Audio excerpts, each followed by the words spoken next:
It was that time of year again when I had to pretend I didn't know math. We were at the dinner table, me on my side, my elbows barely reaching the wood. Brad across from me with his silly, spiky hair. Dad was to my left, and Mom to my right. But I don't like talking about rights and lefts, because directions scare me. They're a little too much like math. How many of us are there? I don't want to say. We were eating chicken Kiev, my favorite, because the butter squirted out of the bird and it made me laugh. And I loved the taste. And because Mom said, "Amy, I've never met someone who loved something like you love chicken Kiev." That's nice, isn't it? The smallest compliment. But let's not talk amounts. Let's talk family and dinner and the television on in the living room where Buckle Up was playing silently. Dad having put the record on the machine, the one with all the strings and swells and slow moods. The light of the TV was all over Mom, painting her blue, as there was no wall between the kitchen and the living room. That being my favorite place in the house. The exact spot where a wall might have been, but wasn't. Brad didn't like chicken Kiev, but Brad was late to everything. Dad once said, and Mom said, "Is it okay to know what late means?" I remember that discussion. They didn't think I heard them, but in a house as small as ours, you hear. Mom was worried Dad had used math. Late, she said, implies time passing. I remember that. Dad said it was okay to know time. Mom said it wasn't, though. It was harder for them to pretend they didn't know math because they grew up with it. And green beans, Dad said, putting some on my plate. I loved green beans almost as much as I loved chicken Kiev. It was like a birthday dinner. But of course I couldn't be sure when my birthday was. We ate, quiet for a while. Brad didn't speak much anyway. I think it's because his friend Melanie got in trouble. I would be quiet too if I kept remembering the time my friend told me she knew math. What was Brad supposed to do with that secret? Well, he did what he was supposed to do. He turned Melanie in. "We need more milk," Mom said. That was often how our conversations began. Little things. What we needed, what we didn't have, what we'd used. Half of Mom's face was painted blue by the television. I remember worrying about that word. Half. I was so busy stuffing my face, I hadn't noticed the mood was off. Brad wouldn't look me in the eye, which was okay, which was normal. But Mom and Dad, there was something there, too. The way they kept looking across the table, asking if I was okay, asking if I wanted more, then going quiet again. They didn't even get up to flip the album when it came to a stop. One of them usually said, "Want to play the other side?" Because who would be caught saying they knew which side was which? "The car sounds funny," Mom said. She knew all these things. What we needed, what sounded funny. And there was always hesitation before every time she spoke, when she considered what she was going to say. I overheard Dad tell her once that she was thinking too much about it. When they said we couldn't know math, they didn't mean we couldn't know when it was midday. Mom shushed him when he said that, but Dad continued, saying there was math in everything, literally everything, and people couldn't be expected to not know that a couple made two. Mom freaked out when Dad said that, hurried Brad and me into the basement, locked the basement door, waited. While we were down there, she talked about colors. She sat on a stool under the light bulb and talked about moods and feelings and colors. All the stuff that Dad would call safely vague. Dad was upstairs then. Mom was waiting to hear sirens, I think. Waiting for someone to come ask Dad what he knew about a couple being equal to two. He was angry up there, pacing. Dad didn't yell. Wasn't a yeller. But you knew when he was upset. He couldn't sit still. He talked to himself, but really he was talking to Mom, knowing we could hear him down below. Brad hadn't done what he was supposed to do with Melanie at that point in our lives. So he was talkative still. Talked with Mom about colors. But I listened to Dad. I heard him say, "It's in everything. Age, time, space, outer space, nature, work, rest, everything." "Except feelings," Mom said. Her head cocked to the ceiling, and we knew she was talking to Dad, whether or not Dad could hear her. That night was bad. But nobody came to ask Dad what he meant by two. "More beans," I said. I couldn't get enough of them. The chicken, the beans, and the bread rolls. Mom worried I ate too much, but Dad said no. It was fine. It was good. It was nice to see. "Oh, wait," Dad said, getting up from the table. He went to the refrigerator and came back with a pitcher of grape juice. "Oh," Mom said, "I almost forgot." "Amy," Dad said, "your favorite." "Is it my birthday?" I asked. Brad looked up then, only for a moment. Mom and Dad exchanged a look, and then Mom smiled my way, and it looked like her face might crack in half. That word again. Half. That's math. It's in everything. "Do you really not know what today is?" Dad asked. "It's okay if you don't." "No," I said. "Stop being silly." "Amy, honey," Mom said. "Tonight's your test." I set my fork down. Oh. Had it been a year? What was a year anyway? We received a letter She considered how to put it. "We received a letter recently. Remember, I told you about it." Dad looked like he was going to cry. "Oh, yeah," I said. I picked up my fork and started eating. It was so good, I thought I could eat that dinner forever. "When are they coming?" "Well," Dad said, pouring the grape juice, "we don't know that kind of thing. Not exactly." Brad's fork scraped the plate, and it sounded bad. "Tonight," Mom said. That smile again. Dad sat down. "So," he said, "Amy, you know we gotta ask you a question before they come by, right?" "Yes." "And you know what that question is, right?" Mom asked. "Yes." "You need to ask me if I know math." Silence. Not because I'd said something shocking. I was right. This was the question.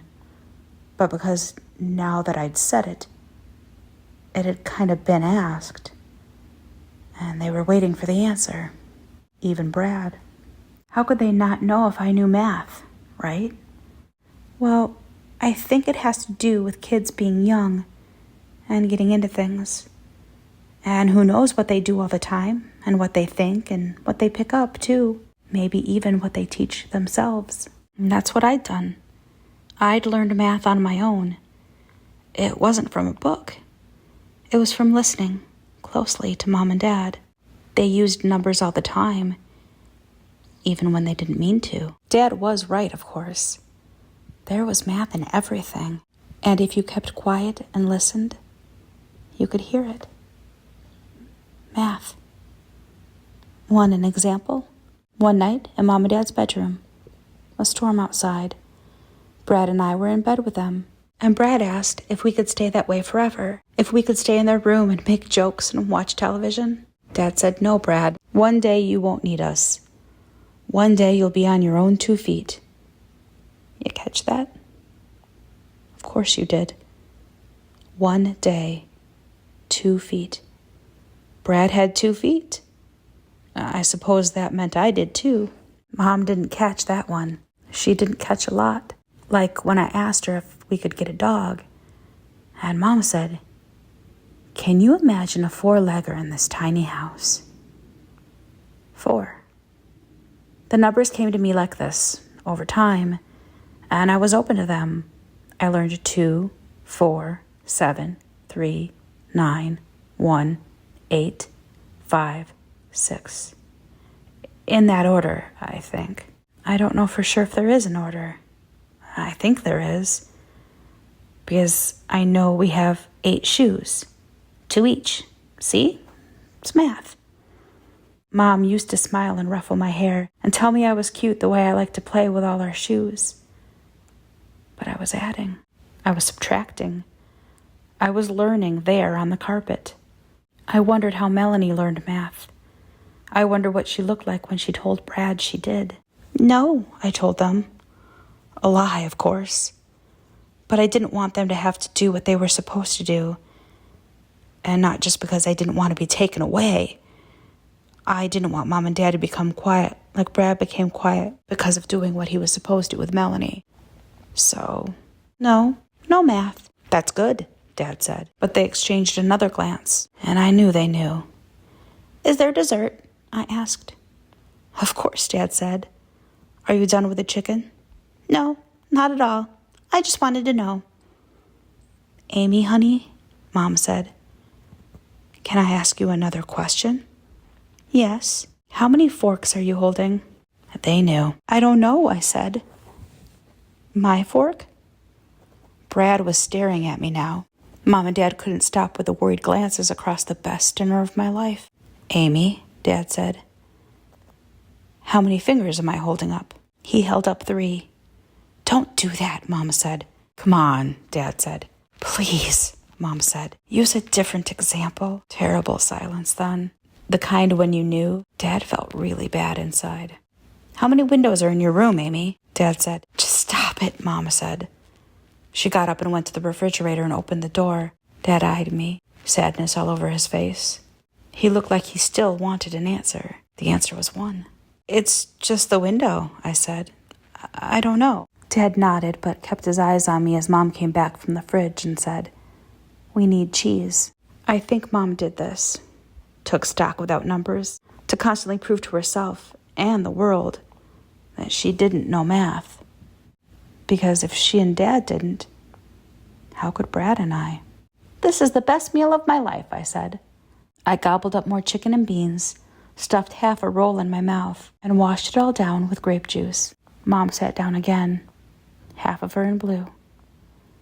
How many shoes are you wearing? Brad said. So sudden. So mean. I turned red. I've never been able to stop myself from turning red. Mom and Dad saw it, and I felt the entire room get hot, and I cried. Through the tears, I saw anger on Brad's face. Guilt, too. Then he was crying, and Mom was at my side, kneeling on the carpet, while Dad had a hand on Brad's shoulder. We talked about this, Brad, Dad said. He sounded scared. You promised not to do it again. Amy, Mom said. We saw the drawings. We saw the numbers. Can people freeze? Even without cold weather? I froze. One of them found the papers. Brad. Had to be. I knew I shouldn't have kept them in the drawer in the playroom. I knew I shouldn't have written it down, but math isn't easy when it's only in your head. Mom looked at Dad, and Dad pulled the papers from his pocket, and I turned even more red because they knew I'd lied.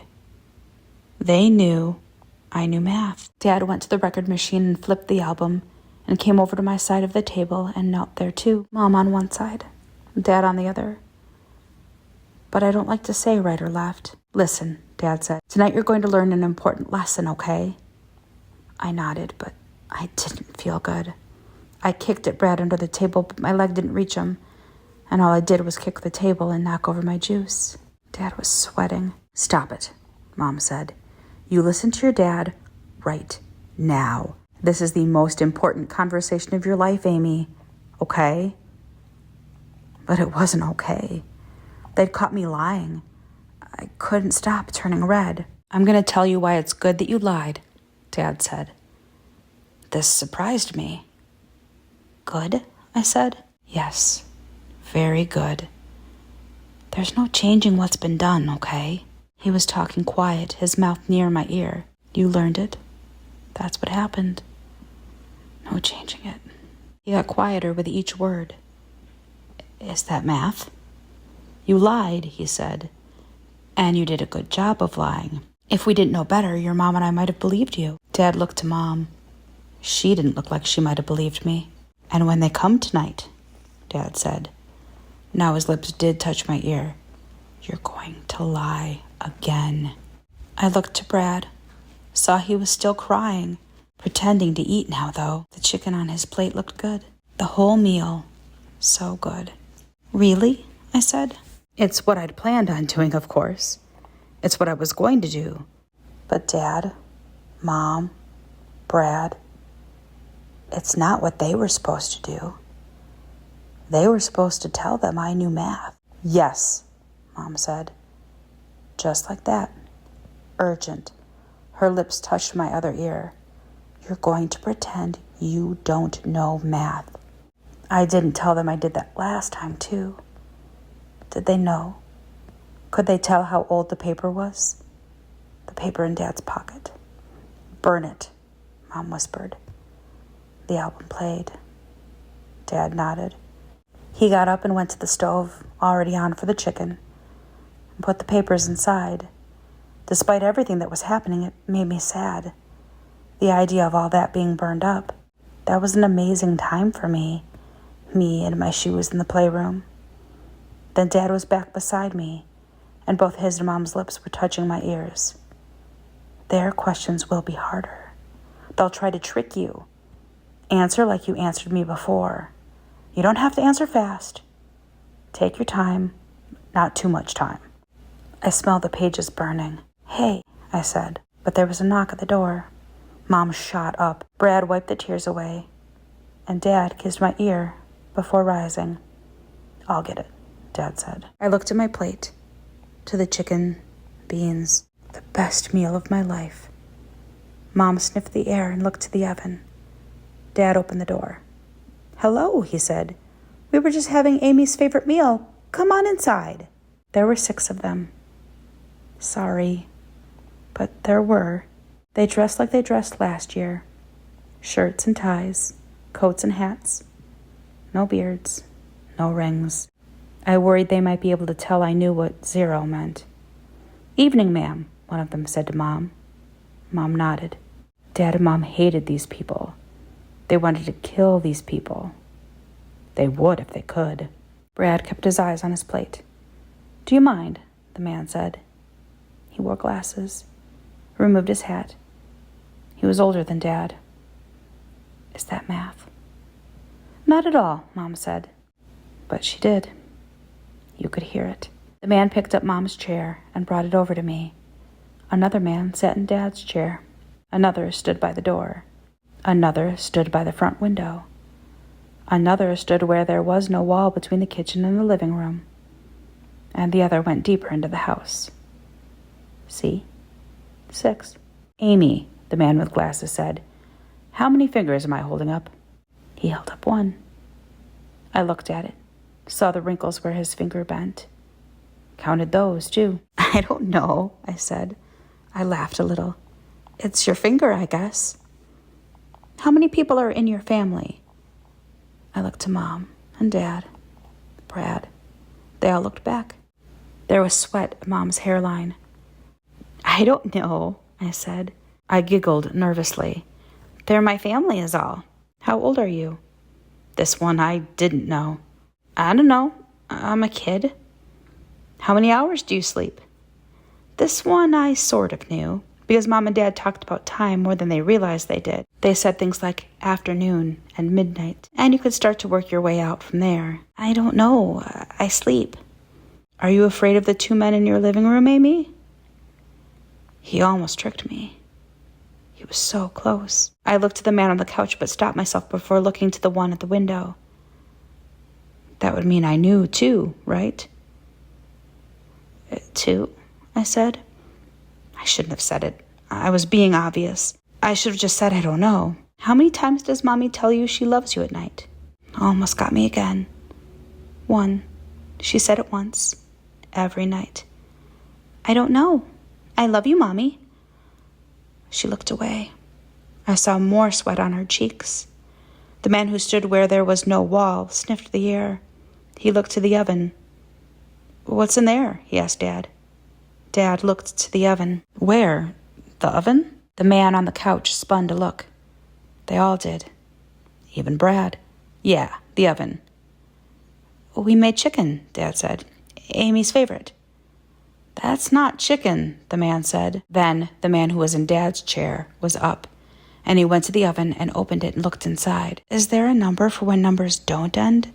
For time going on and on and on? I felt like he looked in the oven for that long.